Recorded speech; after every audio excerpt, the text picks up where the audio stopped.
Okay, everyone, so how are y'all doing today? We're doing well. Awesome. So, I am really excited. My day is going wonderful because I have something awesome to teach you all.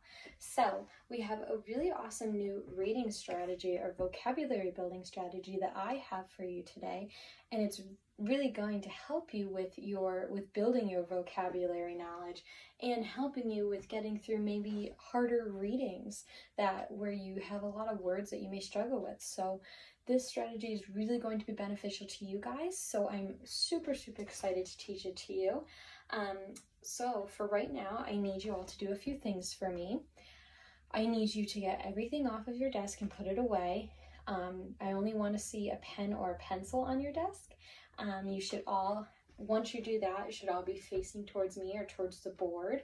And then I need your eyes and ears on me, 100% focus, 100% determination for this, because this lesson that I'm giving to you now is going to be a model for how you will be using it on your own. So you really have to pay attention to this lesson, because if you miss it, you're not going to know what you're doing in the next activity, okay? So I'll give you about 15 seconds to do that. And go ahead. Alrighty, great job everybody. So I see that we're all ready. We are all prepared to learn, yes? Thumbs up or down if you're ready. Great, awesome, all thumbs up, perfect. Okay, so our strategy lesson today is called Possible Sentences. So before we begin, let's quickly go over our objective for this lesson, and it'll kind of explain what is going to be happening. All right, so our objective is for possible sentences. Students will be able to define grade appropriate vocabulary by creating sentences that they believe are reasonable uses before and after reading a related passage. Okay, so to sum that all up, what we'll be doing is we're going to be looking at words that are pulled out of a passage that you may not understand if you just read the passage alone. And what we're going to be doing is creating sentences that we would believe would be correct uses of this word. And then after reading, we're going to go back and look at those sentences that we created with those words and see if they match up to the way that the words were used in the context of that specific passage. Okay, so we're going to take our objectives off and get right into it, okay?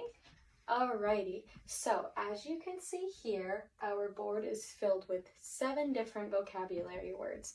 Now, these words are words that I pulled out from a passage that we're going to be reading shortly. And what we're going to do first, before we get into reading this passage, I want us to create sentences for each one of these words that we believe capture the meaning that we think the word has. What does this word mean to us in the context of the way that we're using it? Okay, so what we're going to do is each word we're going to look at it and say, what do we know about this word? What does this word sound like? What do we think this word does? And we're going to create a sentence that uses this word within it and kind of captures the meaning of it to us as well. Okay, and then afterwards we're going to read the passage where these words are used, and we're going to look back after reading and see how these words were used and see if they match up to the way that we believed that they would be. Okay, so let's get started. So here we have 7 different words. We have acoustics, vibration, molecules, high-pitched, low-pitched, volume, and energy. So let's look at these words one by one, okay? So acoustics. What do we think this word is? What do we think it means? What do we know about this word?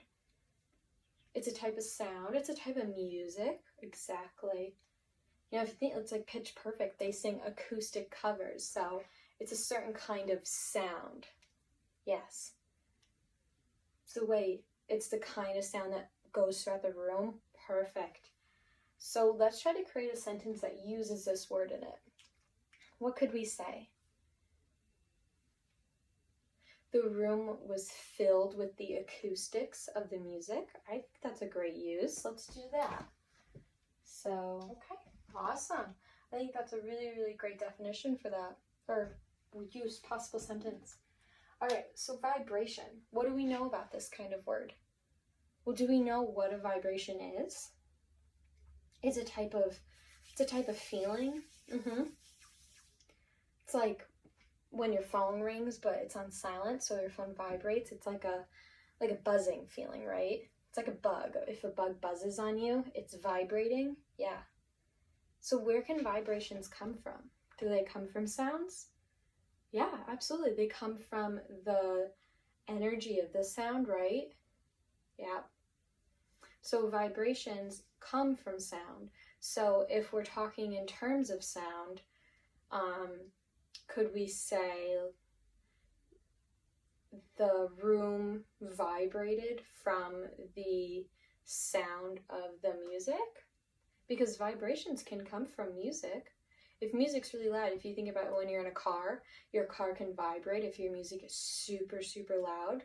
Absolutely. So let's do that. All right. Awesome. So the room vibrated from the sound of the music. Perfect. All right. So we have molecules. Now, molecules is a scientific word, right? Molecules is a kind of formation or bond, you could say, of some kind of thing. So what do we know about molecules? There can be things within it because it forms around something. Sure. Yeah. So what could we say of molecules in terms of sound? The molecules of the sound fill the room. I think that could make sense. I think that this is a little tricky word. We might want to put like a little star next to it. Let's put a star there. So molecules, I could say the molecules bounced around the room when the music was on. The molecules bounced around the room when the music played. I think that could be okay. All right. High-pitched and low-pitched, I think these kind of go together well. So we could kind of put an arrow and say, they're pretty similar. All right, so what could we say about high-pitched? Well, first of all, what do we know about pitch? Pitch is kind of like a volume of the sound, right? So like if I'm hitting something, obviously I don't have pitch, but if you're hitting like with a fork, you could say, it creates either a really loud sound or a really low sound. The loud sound could be more like a squeaky, like a sound, and then the low sound could be like dun. It kind of depends on the weight of this fork, you could say. So what could we say about high pitch? So we know high is like high, like, so if you're really high up in the sky, your voice is going to sound different than when you're really low. So we could say if we know pitch goes by high and low, what would a high pitch sound to us? Squeaky. So we could say their voice was they had a squeaky high pitched voice. Great. They have a squeaky high pitched voice. Good. So then for the low pitch, we could say they have a deep low pitched voice, because low and deep kind of sound the same, right? We have a deep low pitched voice. Nice. All right. Volume. Volume kind of speaks for itself. Volume, we have it in the radio, we have it on our phones, we have it in our voice. What do we know about volume? We know a lot about volume. Volume's used everywhere. We could say, your volume is too high in this classroom right now, or the volume's a little low, can you turn the TV up? So we know a lot about the word volumes. What could we use? How could we use this in a sentence? The volume of the music went from loud to quiet. Nice. All right. So the volume of the music went from loud to quiet. Nice. Awesome. Okay. And then last we have energy. What could we say about energy? We know that energy can be explained by our bodies, how we act. If I'm like jumping around, I have a lot of energy. But if I'm like just slouching, I don't have any energy because I'm tired, right? So what could we say about energy for like sound? Say you're at a concert, right? And the music is super, super loud and you're just, jumping around, having a good time. But if you're at the concert and the music was really low and quiet and you couldn't hear anything, you wouldn't be excited. No one would be excited if they couldn't hear the music. So I think we could say the energy, the music's energy made the crowd go wild. You could say something like, or you could say the energy of the music was because the music was really high, there was a lot of energy in the room. You could say that. I think that's good. Okay, awesome. So we filled out all of our possible sentences for all of these words. I think we did a really good job. We did an awesome job working together. Thank you all for your help, because I wouldn't have been able to do this without you. So the next thing we're going to do is we're going to read our passage. And as you'll notice, all of these words are used within this passage. So we're going to be able to see how those words are used in the context of that passage and if they match up to what we're saying here. Okay, so really pay attention to whenever you hear these words being used, because we're going to have to look back later and see, does this make sense? Okay, so our passage is called What is Sound? All right, the world around us is filled with sound. There are loud sounds and soft sounds. There are pleasant sounds and unpleasant sounds. At this very moment, you are surrounded by sound. Where does this sound come from? How does it get into your ears? Why are there different kinds of sounds? The study of these questions about sound is called acoustics. Imagine a cymbal hit with a drumstick. The cymbal shakes rapidly, and this vibration causes the tiny particles in the air around it to vibrate. These vibrating air particles, called molecules, bump into the air particles next to them and make them vibrate. This spreading vibration moves outward in every direction from the cymbal in waves. When a small object is made to vibrate, the sound waves move up and down very quickly. This produces a high-pitched sound, like a high note in a song. When a large object is made to vibrate, the sound waves move up and down more slowly. This produces a low-pitched sound, like a low note in a song. Hitting a small cymbal makes a more high-pitched sound than hitting a large cymbal. The volume of a sound depends upon the amount of energy or force applied to the object that is caused to vibrate. If the cymbal is hit very hard with the drumstick, the volume of the sound is louder than if it is hit lightly. The sound wave created by a hard hit carries the energy of the hit along with it. When a sound wave hits an object, the force that the sound wave carries causes movement in the object it hits. An extremely loud sound wave, such as the sound of thunder, can actually make the ground shake. Okay, so that is our passage called What is Sound? So now what I want us to do is we're going to compare our possible sentences to how these words are used in this passage. So, acoustics. We said the room was filled with the acoustics of the music. Okay, let's see what this says. Where does sound come from? How does it get to your ears? Why are there different kinds of sound? The study of these questions about sound is called acoustics. So I would say that our sentence kind of matches, because we're saying that acoustics is sound, because it's the music is acoustic. The acoustics is what music is. The acoustics is the sound that the music is.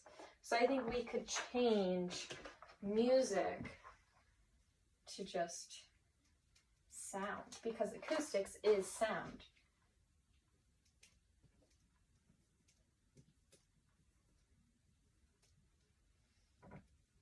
Okay, so the room was filled with the acoustics of the sound. Okay, vibration. We said the room vibrated from the sound of the music. Let's see what it says for vibration. Imagine a cymbal hit with a drumstick.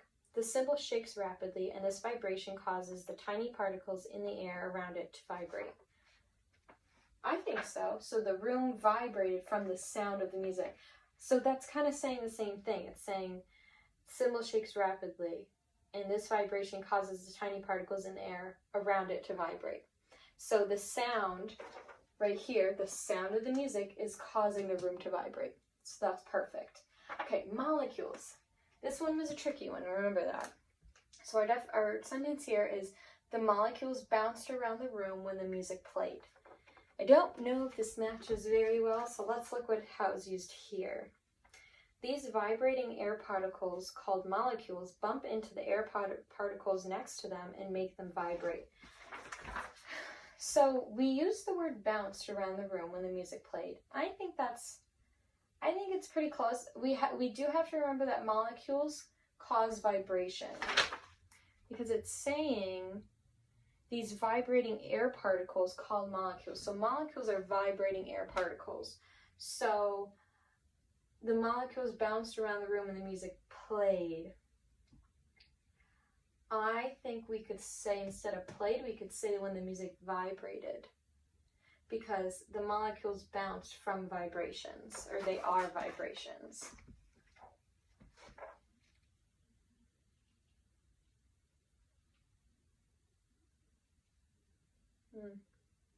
No.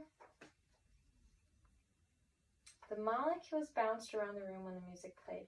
The molecules vibrated the room when the music... I think we could change, the molecules vibrated the room when the music played. I think that we could change it that way, because we know molecules bump into the air particles next to them and make them vibrate. So molecules cause vibration. So we could say the molecules vibrated the room when the music played.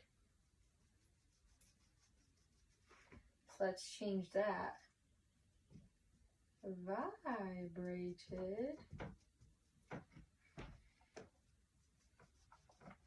the room when the music played. Cool. All right. High pitched. They have a squeaky high pitched voice. Now high pitched here says when an object is made to vibrate, the sound waves move up and down very quickly. This produces a high pitched sound like a high note in a song. So I think that's fine. They have a squeaky high pitched voice and it's saying a high note in a song. So you just have to remember that it's really like really high. My singing is terrible, I'm sorry. Low pitched, they have a deep low pitched voice.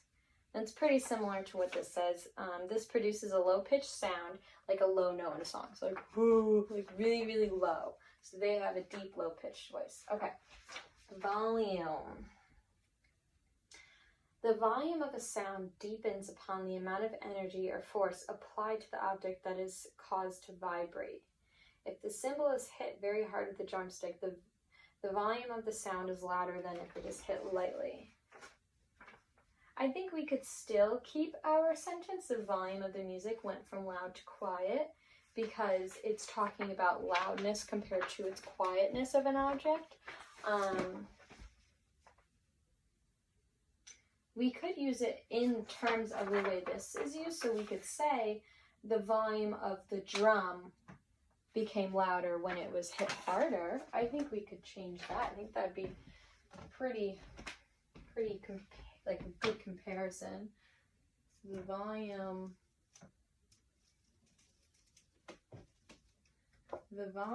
of the drum was louder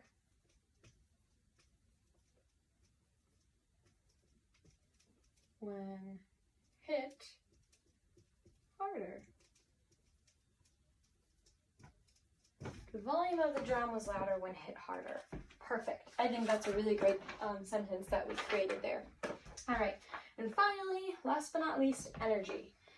We said because the music was really loud, there was a lot of energy in the room. Let's see how energy was used here. The volume of the sound depends on the amount of energy or force applied to the object that is caused to vibrate. Okay, the sound wave created by a hard hit carries the energy of the hit along with it. Because the music was really loud, there was a lot of energy in the room. I think we would also have to kind of change this sentence in terms of sound rather than music, because here we're saying the volume of the drum was louder when it was hit harder, and energy causes the volume. So we could say the drummer used a lot of energy to create a loud volume. Okay, so the drummer used a lot of energy to create a louder volume. I think that's a lot better in the context of how that word was being used within our passage. So I think that's really great. Alrighty, so as you can see here, we have now finalized our possible sentences for all of these words that we were focusing on within that reading passage. Maybe you guys did a really great job in helping me, because I don't think I would have been able to do that without you. So now that we have all these possible sentences for these words, we're kind of able to have our own individual or personalized definitions of these words on a way that we understand it. Because sometimes when you look at a dictionary and just look up a word, it may be harder to understand the word because you're not able to actually use the word within a sentence on your own. It may be harder. Okay, so I think that this is a really great way for you guys to work on understanding words on your own and not having to rely on a dictionary or a teacher or something like that. I think that this is a really great way for you to work on your reading skills and actually move yourself up in your reading levels, because now if you have these hard words, you're going to be able to break them down into your background knowledge of the word and your new knowledge of the word, and being able to connect those two things. So I think this is a really awesome strategy, and I'm even going to be using it for myself from now on. We'll use it together when we're reading new passages for language arts and reading time, okay? So I'm super, super excited to see how you guys use this, because I am going to be having you use it, okay? So the next thing that we're going to be doing is moving into group work for this. So what you guys are going to be doing is you're going to be split into 3 different groups, and you're all going to have the same reading passage. I'm going to write about 7 new words on the board here that you as your group are going to create these possible sentences for. And then once you do that, you're going to read your passage as a group. And then afterwards, once you're done reading, you will go back looking at your passage and your possible sentences and see if you need to revise any of these sentences or if you can keep them the same, okay? And then after your group work, you'll do the same thing but individually with a brand new passage. Passages are going to get a little harder too, because I don't want to keep you at the same level. I want you to be able to do this on your own as well, okay? So I will be having you do this individually on your own without any help. I will be at my desk if you have any questions or anything, but the individual work is really going to be individual work, okay? So does anyone have any questions, comments, or concerns before we move on? No, we're all set? Okay, so we're going to move into our group work and then your individual work, and I will hand out things and write things on the board as needed. Okay, awesome job, everyone.